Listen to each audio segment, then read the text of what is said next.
വിട്ടയക്കുക എന്നുള്ളത്. അതൊക്കെ നിങ്ങൾ ചെറുപ്പത്തിൽ ഞാനൊക്കെ ചെറുപ്പത്തിൽ 4-5 പഠിച്ചിട്ടുണ്ടത്. അത്രയും നല്ല മനോഹരമായ ഒരു ആർക്കും വായിക്കാവുന്ന ഒരു തരം കവിതയാണ് ബാലാമണി അമ്മയുടേത്. ഈ കവിതയിൽ അതിലെ തത്വം എന്താ വെച്ചാൽ സ്വാതന്ത്ര്യത്തിൻ്റെ മഹത്വത്തെക്കുറിച്ചാണ് പറയുന്നത്.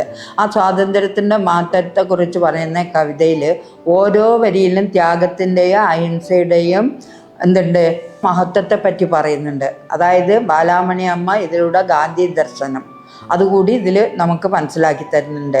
കൂട്ടുകിടക്കുന്ന കിളി സ്വാതന്ത്ര്യത്തിന് വേണ്ടി എന്തെല്ലാമാണ് പറയുന്നത് എന്നാണ് അതിൽ പറയുന്നത്. എന്നൊന്ന് വിട്ടയക്കണം, എനിക്ക് എൻ്റെ കൂട്ടുകാർ പാറി പറക്കുന്ന കണ്ടില്ലേ എന്നൊക്കെ അങ്ങനെ ചോദിച്ച് സങ്കടപ്പെടുന്നുണ്ട്. അതായത് നമ്മൾ ഒരു ജീവികളും ബന്ധനസ്ഥരായി ജീവിക്കാൻ ഇഷ്ടപ്പെടുന്നില്ല.